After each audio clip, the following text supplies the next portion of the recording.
Ja, så vi etter her ved en sending fra Iktus. Og det som jeg husker om at tås om, nå det påska høgtøyen til Jesu løyingarsøva. Det ikke til at Jesu løyingarsøva, deia og oppreist og løying og så videre, kan man sagtens tås om alt året i djøknen, det slett ikke til.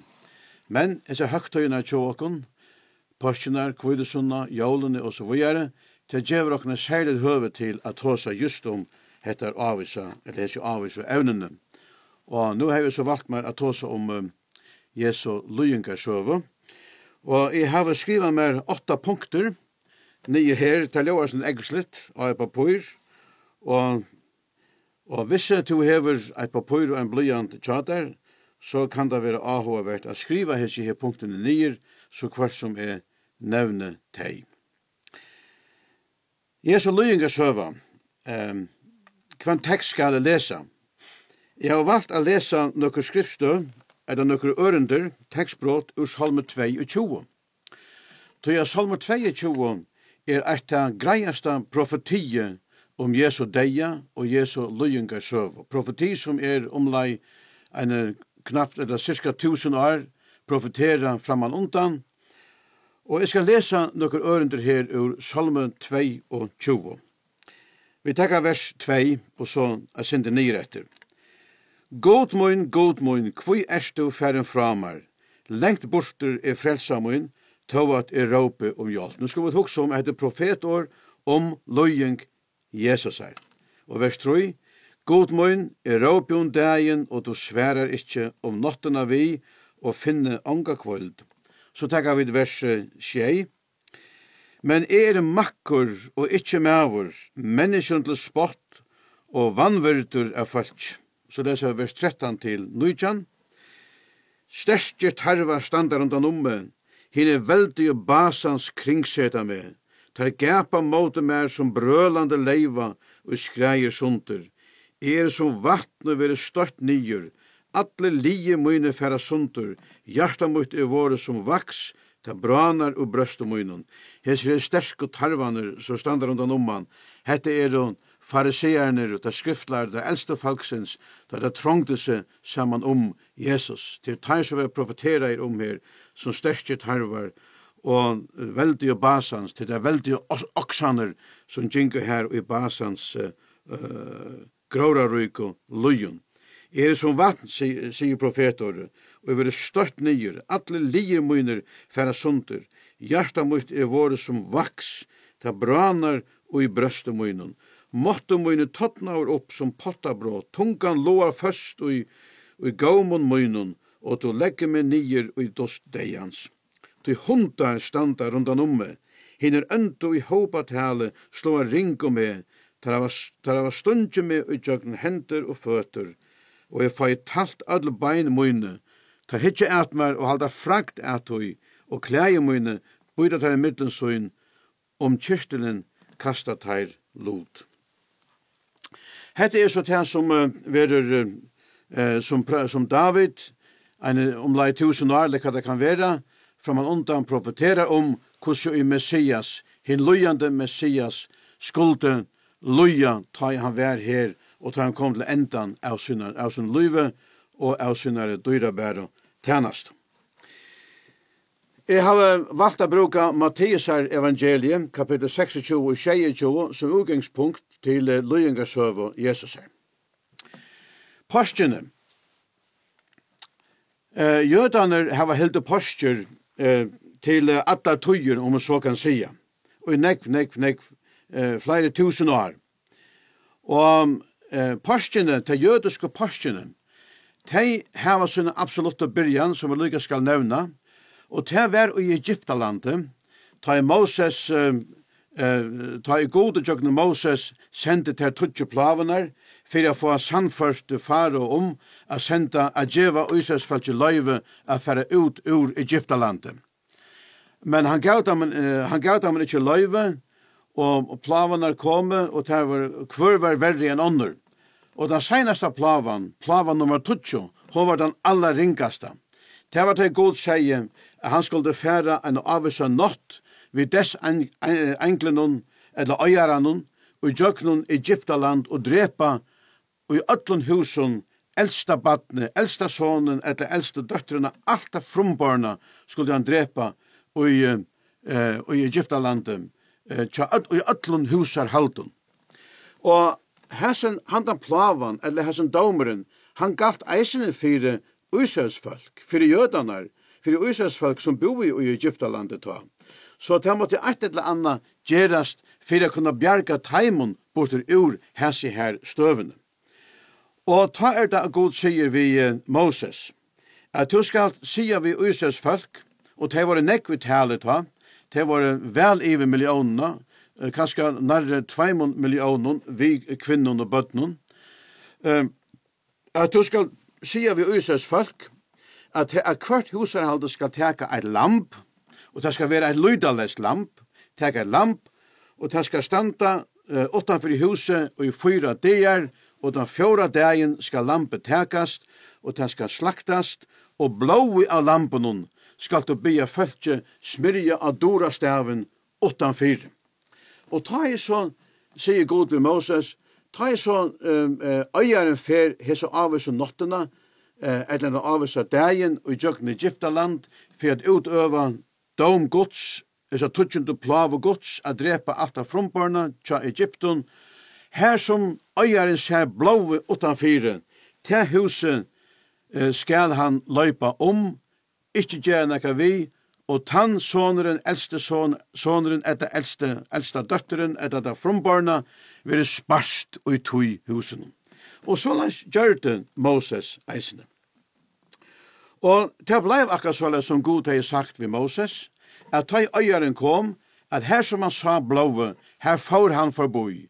Til eisen til som postur av hebraiskund mersker, det mersker færa fram vi, og enskund eit at du pass over, affæra fram vi. Og det var akkurat så som Gud har sagt ved Moses, at øyaren gjør det ikke vi tan frumborna sonen, eller frumborna døttrena, som satt innanfyrir til blåsmord og dittnar. Og hesa somenåttena, ta for Moses og 8 vi Israels fölkje oppe mot 2 millioner, og i jøkken Egyptaland, og iver mot Reiehave, og iver Reiehave av Torrun, som gode på en underfulla mata, utvia i taimon a kunna gjera færre iver av Torrun, og det var utløst, eller forløst ur Egyptaland. Nå lampe, blåa tja lampen, hesen lampe som ble dripet, hei bjarga taimon undan domen, undan hese her tudjende plavene. Og god, og her det vi kommer atter til postene, og god sier vi Moses, at hendan dagen, hesa hendingina, ta i tid smurt og blåi av lampen av dora stavnar, og ta frumbarne blivet sparter, og til fåre iver av Torrun, iver Reiehave, hendan dagen, skal året byrja tja tikkun, og hendan dagen skal til minnast hvert einasta år fram iver til allar tøyer, og hesen henda høgtøyen skal eita postur. Og til tøy av jødaner hava hilde postur, lykka til henda det, ta halda framvis postur, ta halda postur av hver einasta året til minnes de blåa ble smurt av dittnar i Egyptalandet, og det får iver av Torrun i Reiehave. Og Jesus, han helt postur. Jesus helt postur alt sitt liv. Han helt postur sånne badna år sammen med foreldrene, og i sin ungdoms- og manndomsåren helt han eisne postur. Og de godt 3 årene han fereist og pratika i rujtje gods, og hei læresvennen atræt seg, de 3 årene helt han eisne postur saman vi læresvennen søgnen. Men så det at vi kommer til hese her seinaste postene tja Jesus. Hese postene det 3 året og i hans tjeneste tog hennere, som var det aller seinaste postene, og han skulle halda saman vi læresvennen søgnen. Det var ikke helt særligt. Læresvennen var ikke klar i det for å være det senaste postene, men Jesus visste at hetta ver det senaste postene og er halte saman vi taimon. Og det har vi i Matteus 26, altså Matteus kapittel 26, og vers 16 og til vi vers 30, til punkt 1, og til punktet eider Jesus og læresveinane halda postjer. Jesus sier vi læresveinane, han sier vi tveir av dem, færre tid nå synder undan, og skaffe okkon eit rom, ein i høler, så vi kunne hava postjer i, eller så vi kunne halda, eller så vi kunne eta påskalampi i. Det var det første som ble gjørst. Den høgtøyen, hun var det i 6, eller var det 8 dager, og den første dæveren var sjølver påskadæveren, og ta det auto påskalampe. Og han bygde der for å finne et høle, og gjøre påskalampe til, gjøre måltøyene til, og alt det som hørte til, og så var jeg. Og derfor, og så kommer Jesus, og restene av apostlene og lærersveinen, og tar var alt gjørst til. Hela påskalampe, klart til at eta, og alt som hørte til påskamåltøyene, det var breie, og det var kærlekeren vi vunne i. Hatt det var noe som hørte til, det åtte av være, og så var det rymelig nekv anna eisene som jeg ikke vet hva det hever vært. Og Jesus, han sier det skjer. Vi leser om Jesus og i omkring av evangelien at han er langst etter at halda hese postjene og at eta påskalampe saman vi læresvein og søgnen. Og det stender at ta i tøyen var kommet, så settes ta til bors. Han er givet dem en avvisa tøy hva de skulle møtast og ta møttes der. Og der settes her at eta. Der sa du av gulven, der sa du ikke vi bor og stålar, sånn som vi gjør, men det var arrangeret av gulven, og det var komfortabelt etter tarra meterstotje, og så vi er. Der sitter alle her, Jesus som den 13. og der 12 læresveinene. Der prater, men så sier Jesus nekka som der ikke hadde råkna vi. Og det var hettar, han sier, ein av tikkun fer at svitja med. Og vi kunne uimynda okkon hvordan der begynner klatsjer av oss her. Og jeg kan løyde i atla hvordan klakker og Judas hever vært. Så han hei langt gjørt av og hjertasøgnen at han skulle færa og svitja Jesus, og hei sikkert allereie gjørt avtalene vi tar skriftlærde og så videre. Og atler hitjer på en annan, og så sier der hver at en annan, det tog ikke herre, ha? Og Judas enda sier, Rabbi, det ikke Og Jesus sier, tan som stinker håndene ned i fætet, saman vi mer, tan som skal svitja med.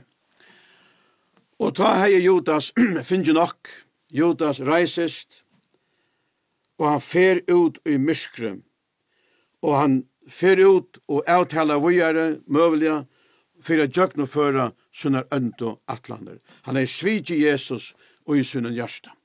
Det som jeg husker om jeg løte kære viner som lustar, at du på et eller annet tidspunkt kan det komme ut til løyve, at du føler det fresta igjen av en eller ærer i årsøk, at du føler det provokerer igjen av omstående eller hva det at jeg går svitja Jesus og i til hjärsta. Her tog seg til tøyen som kanskje hever finnet tanken at atle mer a svitja Jesus. Og jeg ber det om, gjer ikkje til, svik ikkje Jesus uten i hjärsta, men vel uten i hjärsta, og han sier hva de omstående sier, og hvordan omstående kunne være, hvordan omstående kunne tala imot i ødlene sin her, og gjør det også beheilig at her i samband med Jesus. Svik ikkje Jesus, men vel han som din Herre og frelsere, og vel er fylgja honom. Han den beste som du kanst fylgja. Teire fortsetter så, og sitter så vi bor i her, eller sitter her og etter påskalampe, og teire teka breie, og drekke av kærletsnån, som hørte til påskamåltøyene. Men så henter nækka, så gjer Jesus nækka, og så sier han nækka, som Jesus omgående hei gjort fyrr under en påskamåltid, og som han ongar er sagt før under en påskamåltid. At han da, at han er givet dem om breie og kærlikken som har til påskamåltidene, så tok han atter brei. Gav dem om breita, og gav dem om, og så sier han, hettar er lika mutt som vil givet fyrir tikkun. Tætje hettar, eller eti hettar, til minne om meg. Hatt han ångade sagt fyrr. Og lærersvenner visste ikke hva Jesus mente vi, egentlig. Det finner det ikke åpenbæra for en nekka vel sagtne, hva det var Jesus mente vi. Og så tok han en annan kærlik, så tok han en kærlik, han var jo litt at drekka kærlikken og at eta brei sammen med påskamåltidene, men så tok han kærlikken, og han sier, hette er nødje sottmalen i blå munnen, hette er blå mutt, som vil give det synda fyrir djeving fyrir många, tætje hetta, drekje hetta til minne om meg. Det er Lukas evangelister som brukar uttrykket til minne om meg. Og det som hender seg i løtene, det er det at Jesus innstiftar, setter av stån, det som vi kallar for brei måltøy, eller minnesmåltøy herrans. Det som i kyrkjen, i folkekyrkjen, eller statskyrkjen vi kallar for alt er gongt, og vi vet godt at det er nekka vel av mone av forståelsen av breibrådingsene og i middelen fri kyrkje, eller fri samkomne folk, eller i fri samkomne og så i statskyrkjen. Men dette her er det som vi kallar for breibråding, og da vi kommer ut i 4 Korinthbrev, kapittel 11, vers 23-26, det kan så skriva det nye hvis du hever en bløyan tjader her. 4 Korinthbrev, kapittel 11, vers 23-26. Her er det at Paulus forklarer mer ut i detaljer hva det er og Jesus gjør det her, og mente vi til han gav dem hetta breie og henta kærlikken til minne om seg. Og dette er det som vi nevnte Jane, som vi kallar minnesmåltøy herrans. Og Paulus sier at gjeri hettar til minne om deia herrans inntil han kjemer. Så ofta som det gjør det til minne om han. Vi er ångastane og i Nødja Testamentet begyn om at halda nekra som helst høgtøy. Vi er ångastane begyn om at halda jól. Vi er ångastane begyn om at halda postur. Vi er ikke til halda postur, og vi er ångastane begyn om at halda Kristi himmelfæra det, ångastane begyn om at halda kvitesund og så videre. Men i Gamla Testamentet måtte de halda disse imiske høgtøyene til punkt og prikkar og til avsette tøyene, og ikke minst påskahøgtøyene. Påskahøgtøyen vær og er den tuttninga mesta religiøse høgtøyen og i middelen jødene, og det er hun den der og der. Men vi er ångastane som samkommer begynner om at halda nekra som helst høgtøy, og la dere være glad for det. Det ligger ikke sånne bå og okkon, men allikevel, eina høgtøy er vi begynner om at halda, og til hendan høgtøyen som eider minnesmåltøy herrans, som eider brei brådingen, vi er ikke, til ikke nekker av oss dæversetter, til ikke nekker av oss sett, hvor ofta vi skulle gjøre det, nære åren, men Paulus sier, så ofta som det taker av breien, og så ofta som det taker av kærligheten, så gjør det til minne om deia herrans, om likam hansara og blå hansara, til minne om at han døye 4 tikkun, og gjør det inntil han kommer at. Tøy er det kære tid som høyrer med i kvöld, eller i det, og som har gjort av Jesus som herre og frelsere. Arbeiden til okkon, det som vi som har gjort av Jesus som herre, og ikke minst som høyrer til en samkommo, vi eier at komme til breibråding. Det som jeg kallar for morgenmøte. Det pjør ikke å være morgenen, det kan forstås skulle være om kvalitet, det kan skal mer passende hafta om kvalitet. Men det er ikke forsømme å komme til breibråding, til minnesmålte i herrans, som er en særlig løte hver vi særlig tilbyr herran. Og dette var det eneste som han innstiftet i, bant åren han døye, innstifta i han, heter her. Og tid var det ikke fantastisk at Jesus skulle sida og eta hetta her påskalampe som han vil lære svein og søgnen. Samstundet som alt falskje i Jerusalem og at eisene er som samme påskalampe. Og dette påskalampe, det peikar fram i måter til verilige lampen, sånne godt som skulle komme, og det visste jødene reisende. Det peker fram imot det, og hvert. Jesus sitter sjølver og feirer og eter påskalampe, som symbols taler om han. Han satt egentlig og myntest og åt sitt egna symbol. Hesen Messias, hesen hetta lampgods, som påska høgtøyner, opputjøknen, alla tøyner, hadde peika fram i måter. Han var kommet i middelendeg. Han var stigen fram i middelendeg. Han var i middelendeg. Hese Jesus, hese Messias, som Johannes sier om, var lampgods.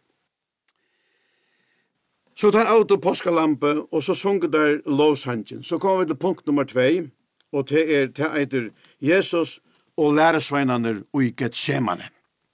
Jesus og læresveinene i Getsemane, og det eisne kapitel 26 i Matteus, vers 30 til 6 og 4. Og jeg halte at vi skulle lese vers 36 sammen. Jesus kom til Vidheimon til sted, som et Getsemane. Og han sier vel læresveinene, se til dere her, med en efære her iver at bya. Nå færer der ut ur høtlene, eller hølene her som der har sitte og etter påskalampe, og der færer iver Kedrons løk, Kedrons dal, og i jøkken dalen renner disse løkeren som sjåvande eiter Kedrons løker, og hine minna løken, hine minna dalen ligger oljefjallet, og ved foten av oljefjallet ligger Getsemane hava. Vi som har vært i Israel, det har vi vært flere feriener, vi har opplevd dette, å være i tog rummen som man mener, vært her rommet som Jesus samleist i, eller av påskalampe som vi lærersveien og synen. Og vi har ginnje, og man har ginnje herfra, og iver Kedrons dal, og jøkken Kedrons dal, iver Kedrons løk, og iver til Oljefjallet, og iver til Getsemane. Og det prakkfullt å komme og i Getsemane hava, det som eide Getsemane hava i det, og som man kanskje mener nøglende det samme stedet, og så var jeg, men det kan gjøre det samme, det et deilig sted å komme til. Og her det at Jesus av vi lærersveinen sånn nå. Vi leser ærastene, at Jesus kom ofte når vi lærersveinen sånn i Getsemane hava. Her han ofte kommet og haft bønaløte sammen med dem, og lært der forskjellet, og her har han haft det honalet, og der har sikkert eisene grine og haft det stått litt sammen her.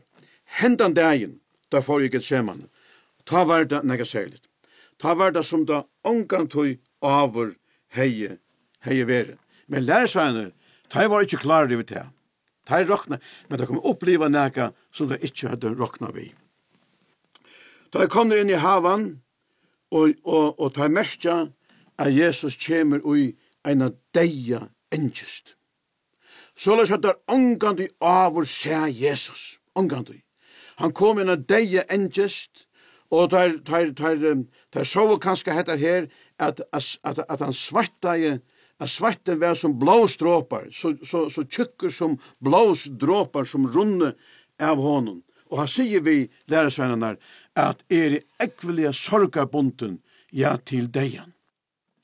Hva var det som Jesus visste nå? Vi leser tja Esaiasen, at Jesus, som profeterer i 600 år fra man undan, Esaias sier om Jesus 600 år fra man undan, at han så rævelig ut, han sa så ljótur ut, Esaias bruker kanskje ikke ordet ljótur, men han sa så øyelig og hyggelig ut, av folk som så han, til vente seg fra honom, til vil ikke suttje anledd i honom, så rævlig sa Jesus ut.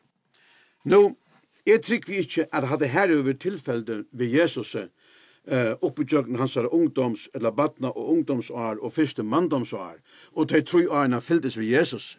Jeg trykker vi at Jesus, som ansmennene sier, was a handsome looking man. Han har sett godt ut, han har haft en nøyaktige vektene, om så kan sier. Han har vært en verker og pene maver, og vi minnes lagt at syndene alls ikke sett sitt preg over, men tid, hendan dagen, hesa løtuna, og i Getsemane, nu byrjar hansara lujingar søva.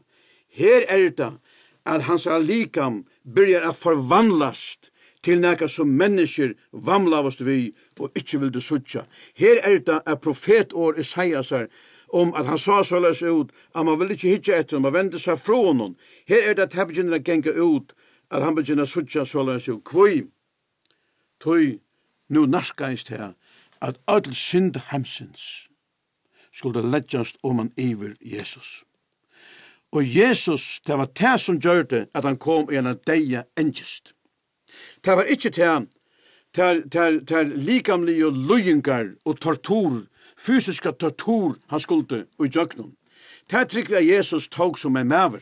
Og til så mange maver og mange kvinner fjerne jøknen slik han tortur, så la jeg se. Og sjåvande, Jesus fysiske torturer og løying var rævelig, men det som Jesus hugsa mest om, og som gjør det han kom med deia engest, det var hettar at han skulle oppleva at alt syndhemsen skulle leggjast av han som ikkje synd var skapt i. Han som var utan synd skulle nu blå gjørt til synd, og så les oppleva vreie gods iver syndena, oppleva standa i for gode vi atlare hemsens synd. Det var det som Jesus visste. Ongene okkom veit hva det kosta i Jesus til fullnar. Men Jesus visste det, og det var det som ledde han ut av største engestene, og som gjør det at han ber en særlig bøn. Han sier vel læresvennerne at hver tid her ferdig iver her. Men så ber han Jakob og Johannes og Peter komme visser. Nok så løy at akkurat teitrutje ble plukket i bortrur. Det var eisen teitrutje som var vi hånden og oppi av fjallene, da han ombrattest av fjallene. Tei for oss og vi innom. Så det viser som at teitrutje, Peter, Jakob og Johannes, har vært sammen med Jesus og oppleva nekrar øyla tuttningar miklar og likla opplivingar og hendingar sammen med Jesus. Og jeg spurt meg selv kvoi. Og jeg halte det kan være tøy at nettopp hese trutjer var i middeltær såkallat og skrivande apostlaner. Peter, Jakob og Johannes var vi til å gjøre oss til litterære læremessige grunderleie, nevnlige Nutja testamentet. Så at det var ganske tøy at han skulle oppleva Jesus nekra likla posisjoner, nekra likla opplivingar, hendingar vi Jesus. Og Jesus blir teitrutja koma vissar, og så får han alludsende langt bortifra, og han sier vittar at jeg så sorgabunden, lykka til deian, kunne tid ikke vætja ved mer hesa løtena tid. Jesus visste hva stod for framman, og han bedar om at vætja vis her. Kære tid som lurta. Jesus, han bæge deier og begriven og risen opp, og i der sitter han vid fejesens høyre hånd, og nøye hasaten, og Jesus, han byr, han høvespresteren, og han byr i det. Han byr, og han byr okken om at vætja vis her og i bøn. Man Jesus ikke tann der i det, her som han sitter rent likamlige, færre jøgn engest, ta han ser neina og lyga sælena og Jesu heime, ta han ser neina eller lyga sælena og vantrunna i middelen okken godsbød, hvordan han røyner å bya fyrir okken, bya fyrir vi ikke skulle fatla, bya fyrir vi skulle brenna fyrir evangelien og fyrir hans seg, og så videre. Og han byr okken så innerlig om å vætja vi ser og i bøn, så det som han ber læresvennerne om å vætja vi ser og i bøn. La det komme minnes til at vætja vi Jesus i bøn, å være byande og i andanen. Det er en så omøtelig stor antydning. Og Jesus fer bortifra. Han tar i Getsemane, og han fer bortifra, og han byr. Han byr i seg bønna. Fægir, nå er ikke om så til han helt retta, men etter meningen, fægir, det av viljetøyen. Så let henda kærlik, og ta mener han vi kross opplivingene. Ta mener han vi hettar at skal være gjør det til synd. Let henda kærlik færa meg forboi. Ta ikkje som vil, men som tu vilt. Og så kommer at det lærer seg at de trutjer, og han ser at de sova. tar blir liner og der sova. Hvordan mange av okken godsbøtten sova ikke, tar vi skulle være verken og i hesson heime. Og han først var steater, og han ber seg så med bønene. Fæger, lær det kærlig færa fra meg, ikke tøyn vilje, ikke min vilje, men tøyn vilje. Og han ser der atter, til ikke framvis og sova, og han fer for 3 fer, og han ber seg så med bønene.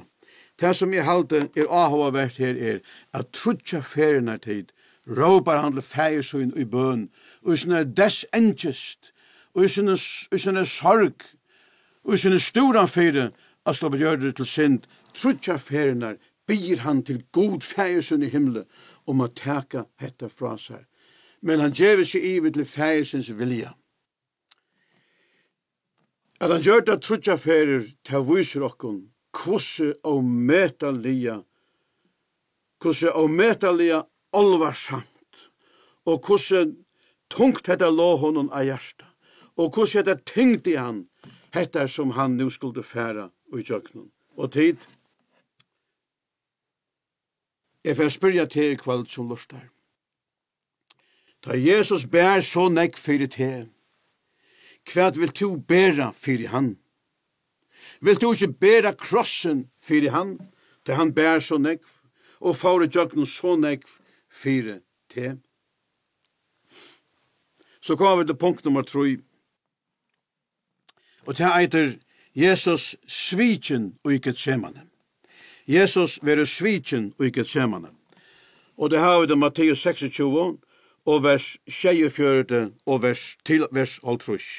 Og jeg vil lese 2 vers her, vers 24 og 48. Men han enn talaje kom Judas, ein av henne 12, og vi honom stod og flokker vi svøren og gøsson fra høvespresten og henne eldste folksins. Han sveikan, hei givet ham tekjen og sagt, tanne jeg kisse, han da, tekje han. Jesus har vært vidt ham her i Getsemane, og der har haft en særlig oppliving i Getsemane som der omgående før har haft, og heller ikke Jesus. Han har haft en særlig oppliving eisene. Og han sier vidt her, lat jeg kan reisast, til han som svuker med ekvelia nær. Jesus visste. Men læresvennen, de visste jo ikke. De aner ikke at det hele dreier seg om.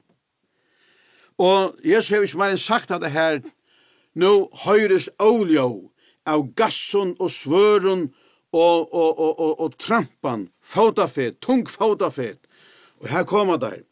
Her ser utkjentingene fra Sanhedrinranen, fra fariseeren, de skriftlærde og så videre. Vi kunne si politistene, lagreglemennene, handtøkemennene, tja religiøse geistlighetene i Jerusalem.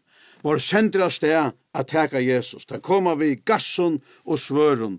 Hadde vi i det, så hadde haft revolvere, og hva var det der ikke hadde haft. Disse gassene tar svært til knipplar i det.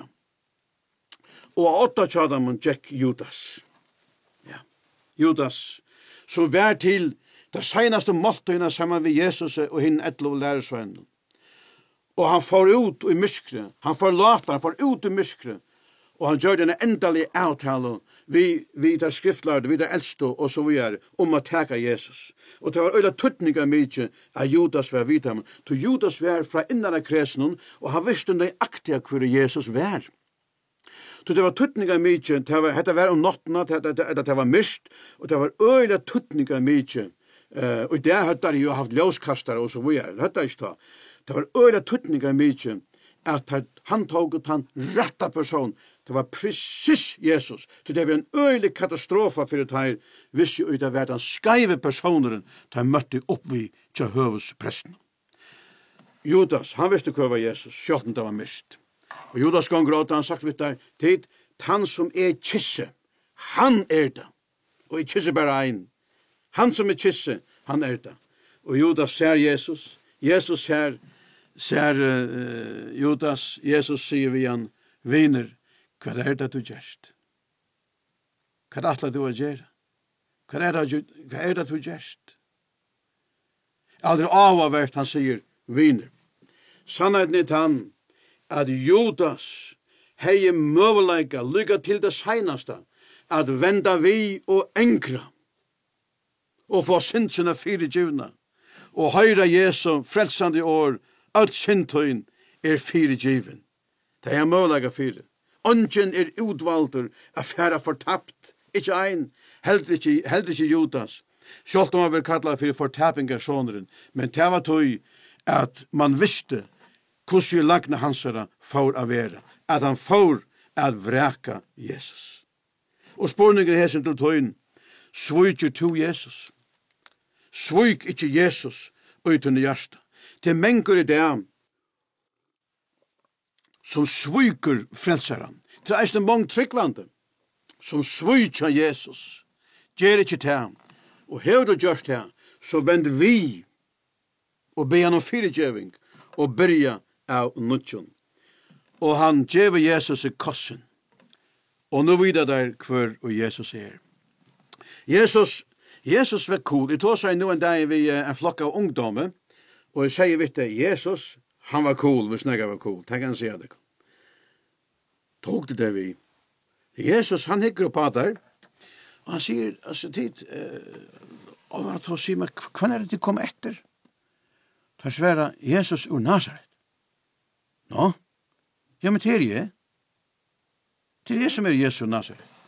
De kom etter meg ved gasson og svøre, som om jeg skulle være rånsmauer, som om jeg skulle være en vittler rånsmauer.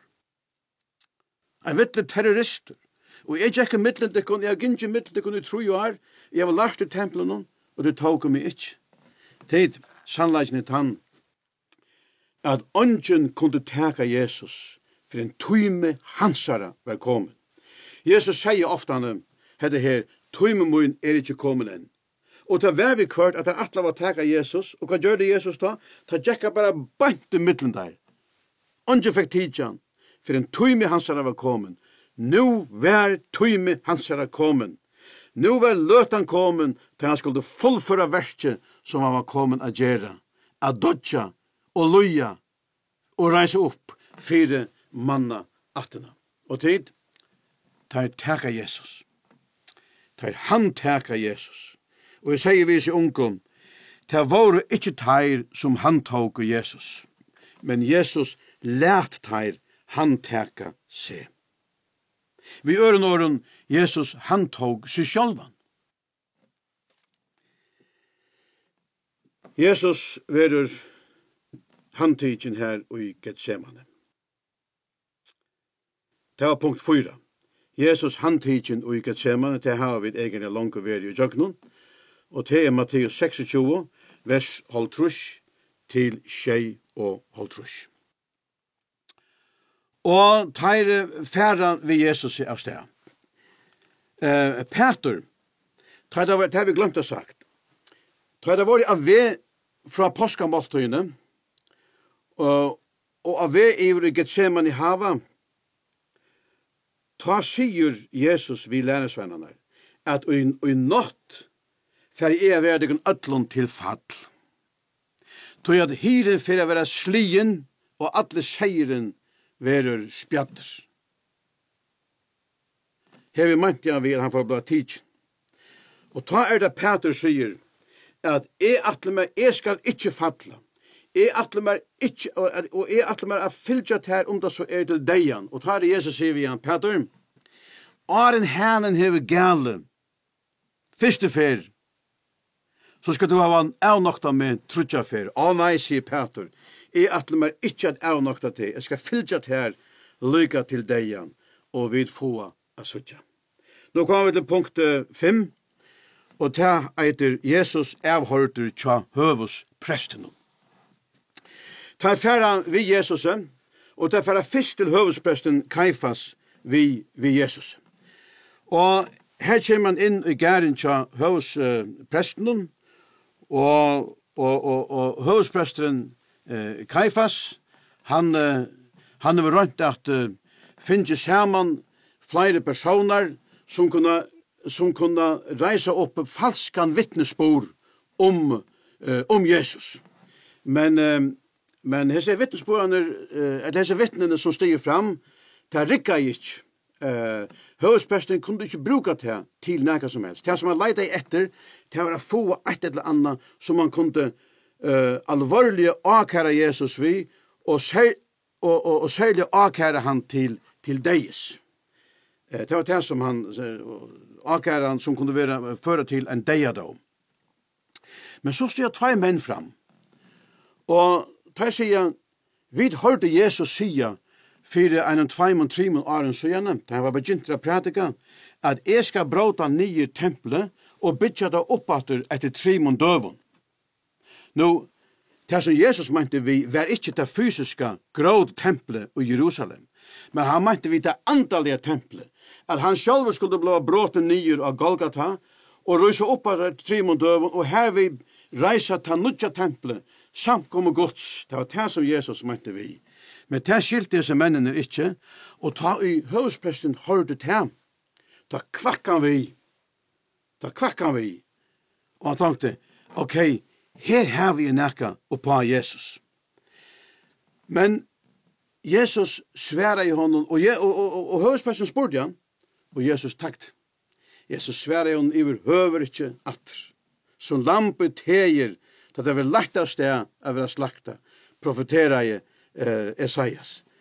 Han sværa i slett ikke høvespresten at, og han var ikke, og Jesus, det var ikke nøye til Jesus å sværa om natter. Men så kommer høvespresten vi en likla spurning. Og det hessen her spurningren. Han spyr Jesus beinleis. Og han sier ved Jesus, han sier, nu tæt jeg til og ei for Guds asjon, eller for gode. Det vil si at nu måst du svære nøyaktige. Og høvespresten spyr han, du Kristus, sonur Guds? Og Jesus sværer jeg, ikke ja, men han sværer jeg jottande og bekreftande, og han sværer ved hesson åren at i framtøyene einafer skal du sutja menneskesånens sida vi høgre suju kraftarinnar, det er altså vi høgre suju gods, og du skal sutja menneskesånen koma av skudjon himmelsins, og ta skratte lesa vid høvespresten, klægene er seg, og han tenkte, her hava vi blasfemie, her hava vi Guds bespottelse, da det på det aller ringaste, eller på det aller beste. Her prekve, her har vi hørt av seg ekne åren, sier det her, at gjøre krav på å være sånne Guds, å være Kristus, og å være goddommelige. Hette det til, så vi kunne akære fire, hette det til, så vi kunne fettlande på, og innskje en deiadom iver. Til hesa løtene, og i gæren tja Pilatus, nei tja høvespresten, at Peter vil spurtur av nokre mannen, eller og nokre kvinnen. Du ikke ein av lærersvennen tja Jesus? Og dit, Peter har sagt at jeg skal ikke avnokta til, og han klarer ikke i fire en arbeidsgentu av jotta hvor han vær og sier ja, og han avnokta i Jesus heilar trutja ferinar, og så gælder henne. Så har han henne gælder, og han minnes hva Jesus har sagt, og han ser hva han har gjort, og han græt sørlige i sine hjärsta, og han vende vi. Det var dette som Judas kunde ha gjort. Han kunde eisne ha hukt inn i Jesu anleit, og be om fyrirgjøving. Det var det som Peter gjorde. For Peter sa inn i anleit Jesus her, inn i eie Jesus her. Han sa ikke et bebreidande egna kast, og såleis Jesus ikke, eller såleis Jesus. Og han sa hva vil hava gjort imot i honom, så hykker han vi karlaga inn i eie okkara, eller reier av fyrirgjøva, og det var det som han gjorde ved Peter. Han var reier av fyrirgjøva Peter, og Peter fikk han endurreisen, og hendan oblivingen til Peter, hun gjorde han til en sterska mann, satt i løyvenen, som en av apostlen herrens. Så det punkt 6. Jesus var avhørter til Pilatus. Morgen etter, så færdar til Pilatus ved Jesus. Der har han stått en morgenfund, hva det samter altså fariseerne, sanhedrinrai, og skriftlærde, og eldste folksens, høvesprestene, og så videre. Det samter til Jesus skal dodja. Han sikker i å dodja. Han har gjort seg sjølvan til Kristus, til Guds son, til goddommeligen, han skal dodja. og tog færre til Pilatus-vinen, til at jødene kunne ikke utføre en deiadom. Det måtte landshøvdingeren døma og gjøre, altså det romverska valgte. Da færre til Pilatus-vinen, til Matteus 26, vers 1-2, og vers 11-26. Og her stender han så overfyrer Pilatus. Og Pilatus allerhelst finnet et akærerid fra høvdspressen. Og at akæren i måte Jesus er at han har gjort seg til Kristus, til Messias. Og tog det at Pilatus spyr Jesus bant fram, du konkur jødana? Nå Pilatus var godt klar over til at Jesus var ikke noe høttan for han, eller for det romerske valget. Og Jesus har selv sagt at rujtje mot ikke av hesen heime. Rujtje mot av en helt øren heime. En andaligen heime. Så at Pilatus sa at dette var alt et komediespel. Pilatus visste at det var av øvund at høvdspresteren, eller presterne, og fariseerne, og skriftlærde, og alle tar, Sandrinrøye, yngste å få Jesus rotta av vennen, det var av reinere øvundsjuko, og Pilatus rønte å få han leisa. Men han setter henne her spørningen bant fram, du konkur jødana? Og Jesus sverar, ikke ja, men han sverar bekreftande og jottande, du sier det. Du sier det. Han sverar bekreftande. Jeg kongur jødana. Og jødane som stod her, ta skriftlærde og alle teir, alt det harkalige, ta rundt å finne alle møvelige klæver å klia Jesus vi overfyre Pilatus. Og ta sier Pilatus vi Jesus, høyre du ikke hvordan der klia det, hvordan der senda klæver i måte til og så videre. Men Jesus sværa i honom ikke ta aller minsta og på heter her. Så kommer Pilatus hugsa.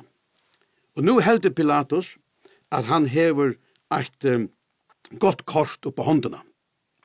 Og til dette, det var landshøvdingren var venner at djeva falskje noen ein fenga leisan kvarje poster. Og til gjør det landshøvdingerne for å vinne goodwill, for å vinne gørsko i middelen jødene. Det var noe som diplomati, at det var smikur for jødene. Og jødene kunne selv velge hva skal stemme om, selv velge hvem fenga til vil det få ut. Leisa. Nu har vi et godt kort på håndene. Nu slipper jeg av Jesus. Det har vel det så gjerne, eller da jeg slipper lese, det har visst det som er pura osäker. Pura osäker. Her er det ikke mening i ødelens ned. Men han hadde ikke falt til velja. Og han hei en tilteknan fenga som et Barabbas, og han hei enda gjør seg sekan i rane og i drape, manndrap. Og han stytler Barabbas fram, og Jesus, til kunne velge middelen hesa boar, og han ivast ikke ut i at falskje for å velge Jesus. Det falskje visste hvor Jesus var. Og falskje yngste egentlig å velge Jesus. Men ta eldste i middelen falskje, den teologiska geistligheten, jødiska lærslan, fariseerne, høvdspresterne, ta skriftlærde, sanedrinrøy og så videre, tar østo falskje opp. Ta finner ivetala falskje, velge Barabbas, tank en gang, å velge henda mannen i stedet for Jesus, velge Barabbas, og ta finner falskje å råpa til, og Pilatus sier, hvem skal gjøre deg å lese han? Barabbas eller Jesus? Og til råpa, la deg å få Barabbas. Og Pilatus undrast. Og vet du hva Pilatus sier? Nå er han som luser mellom tvernegl. Han er kommet under øyla og vanlige støv, og han råpar ut til falskje, ja, men hva skal jeg så gjøre ved Jesus? Vi hentan Jesus. Og innast inne sier han, visste han at han var osäker. Og konan har eisen sagt vi han, har ikke ventet mannen han har rattvisa å gjøre, til jeg har lige negv vekna han og dreime og natt. Har ikke ventet mannen å gjøre. Og det røpte ena for å tre at djev og kun Barabbas leisan og krossfest Jesus. Pilatus visste, her ikke annet gjerra, jeg må bare fettla til han dom, og han vaskar seg om hendene, og han sier, oseker i blåen til hesson rattvisa manne, og han fettla til han dom, han skal være krossfester, og han gjever han iver til at være krossfester. Kære to som lustar i kveld, minst letar. Vreka to Kristus, som Pilatus eisne gjør det her, og folk gjør det her. Ta nyttar ikke, om du røyner vaskat her, fra tøyne synd, eller fra tøyne skuld, og han sier hva du røyner a gjerra. Ta som vil vreka Kristus, han stender sikker i fyrir Kristus, ta han eina det. Det bare eit. Du kan skal vreka Kristus til henda det. Men det bare eit som kan rensa det fra hesare skuldene, til blå Jesus her, at du kommer til han, at du gjøtter han som herre og frelsere. Ta kan du sia, oseker, forlukter vi god, syndmoin borster, kom tøy til Jesus. Og han fettlet han dom, og han gjever han iver til at være krossfesta. Og tid, herremennene, tar tog i Jesus, og til punkt 6, Jesus vil nye gjørdre hermannen, til Matteus 22 og vers 22 og 31. Nå var han nye gjørdre av hermannen. Det var vanlige hermenner, til han var deiadømter og var deiadømter, og i borgene til Pilatus, at hermenner så tog vi kommande, og får inn i borgene av vi, og stortleika av seg vi sånn her dømta, og hadde stortleika av noen spott av han, og så videre, og så videre. Og Jesus var det opplagda offeret til etter. Så Jesus var jo konger. Han først og frem som kong jødene. Han først og frem som Messias, som Kristus. Og han var akkurat og fire. Så dette var utgangspunktet og tarra spott-sketsje, om vi så kan si, og tarra spott-satiro, hese løtene. Da får jeg inn i borgene, og da tok en utslittnan og kassera en konga kappa. Skarla seg en kongakappa, og der låg det Jesus under klæven, og der hongte han kappan på Jesus, og så tenkte jeg, ja, men en konge skal ikke ha en krono. Så gjør han en krono av tørnen, og løtte han av høver Jesus her, og så gav han honom en stav i håndene som de har funnet her.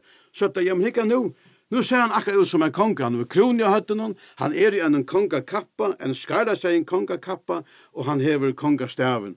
Og så for å gjøre det aller beste, så fotlet han nye for fødre hans her, og spalte seg og tilbygde han røpte, heiler konger jødene. Og så var spottet liot, da låte han ures ned, da slå han, da sputte jo han, og tid, hæsa løtene, Jack profetiet som vi låse byrja vi, og i Salme 22, ut til fullnar. Han ble spottaver og vannvirter, og han følte seg som vatten. Han følte seg maktasleisan, og så færa der utvinen. Han var krossfester, det det 8. punktet, og det leser vi i Matteus 22, 31 til 36. Det færa ut av Golgata vinen her, og her var han nelder til krossen av Golgata. Og krosset han nelder, så var krosseren raster. Og nå opplevde Jesus at synd hemsens var lagt av han.